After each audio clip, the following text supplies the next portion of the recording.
Ini makhluk satu yang sudah sangat meresahkan se-Indonesia, seluruh masyarakat Indonesia, seluruh provinsi di Indonesia. Mohon ditangkap dan dibawa ke Aceh. Kami mau orang ini di Aceh, Pak. Sebuah komentar dari seorang emak-emak muncul di tengah kontroversi kebijakan Gubernur Jawa Barat, Deddy Mulyadi, yang menerapkan pendidikan militer bagi pelajar nakal. Emak-emak tersebut menilai bahwa kebijakan Deddy Mulyadi telah menimbulkan keresahan di seluruh Indonesia, khususnya di Aceh, tempat ia diduga tinggal. Ia bahkan meminta Kapolri Jenderal Listio Sigit untuk menangkap Deddy Mulyadi dan membawanya ke Aceh. Dalam unggahan di Instagram Ismawati yang tayang pada Sabtu, 3 April 2025, emak-emak itu menyebut Deddy Mulyadi sebagai sosok yang sangat meresahkan masyarakat Indonesia dan meminta agar sang gubernur segera ditangkap dan dibawa ke Aceh. Namun, di balik kritik keras tersebut, emak-emak itu juga memberikan pujian terselubung kepada Deddy Mulyadi yang dianggap mampu menimbulkan kecemburuan sosial karena keberaniannya dalam mengatasi masalah anak bermasalah dengan cara yang berbeda. Emak-emak tersebut menyinggung kebijakan baru Deddy Mulyadi yang mengirim anak-anak bermasalah ke barak militer untuk dibina. Ia menyatakan bahwa kebijakan tersebut menimbulkan kecemburuan sosial di masyarakat Indonesia, terutama karena menyasar anak-anak yang terlibat tawuran, narkoba, balapan liar, bolos sekolah, dan membangkang kepada orang tua. Meskipun begitu, ia mengaku senang dengan kebijakan tersebut dan menyebut bahwa pendekatan seperti itu sudah diterapkan di Cina, sementara pemimpin di Indonesia hanya berteori tanpa praktik nyata. Karena itu, emak-emak tersebut menyatakan kebutuhan akan sosok seperti Deddy Mulyadi di Aceh dan mengajak sang gubernur untuk datang ke sana. Ia kembali meminta Kapolri agar menangkap Deddy Mulyadi dan membawanya ke Aceh sebagai bentuk keperluan masyarakat di wilayah tersebut.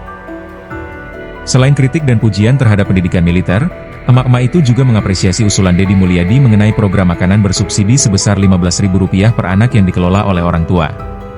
Ia menilai bahwa dengan program tersebut, makanan disiapkan dengan kasih sayang orang tua, berbeda dengan jika disediakan oleh vendor yang hanya mencari keuntungan sebesar-besarnya.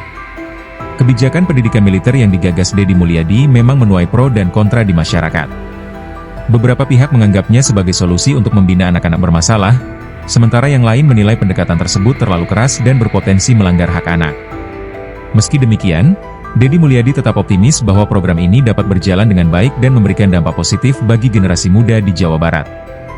Ia berharap masyarakat dapat memahami tujuan dari kebijakan tersebut demi masa depan anak-anak yang lebih baik. Ini makhluk satu yang sudah sangat meresahkan se-Indonesia, seluruh masyarakat Indonesia, seluruh provinsi di Indonesia. Mohon ditangkap dan dibawa ke Aceh. Kami mau orang ini di Aceh, Pak. Gila tuh Bapak. Gara-gara dia menimbulkan kecemburuan sosial di seluruh masyarakat Indonesia, terutama mama, terutama di bidang pendidikan, terutama kebijakan-kebijakan beliau di bidang pendidikan, dari anak-anak yang tawuran, yang suka narkoba, yang suka balapan liar, bolos sekolah dimasukkan ke barak militer, yang membangkang sama orang tua. Kami mama senang, Pak. Memang itu di Cina sudah diterapkan, tapi pemimpin-pemimpin kita yang ada di Indonesia teori doang, Pak, cuma duduk di kursi bahas-bahas, tapi praktek kagak ada. Nah dulu Pak, Akang Deddy Mulyadi keren. Kami di Aceh butuh orang kayak Bapak, Pak. Mari dong Pak ke Aceh, Pak, sekali. Mohon Bapak Kapolri ditangkap, dibawa ke Aceh. Keren Pak itu, yang dana bos nggak boleh dikelola oleh sepihak sekolah, keren Pak. Banyak korupsi di situ kan Pak, Bapak keren. Yang tentang makanan subsidi untuk anak-anak sekolah dikelola oleh orang tua, diberikan uang 15.000, orang tua yang kelola. Jadi masakannya itu memang dengan kasih sayang siapa orang tua. Tapi kalau diberikan kepada vendor tertentu untuk disediakan, ya ala-ala kadar mencari untung sebesar-besarnya. Ya kan Pak, keren ya Pak. Download Tribun X sekarang, menghadirkan lokal menjadi Indonesia.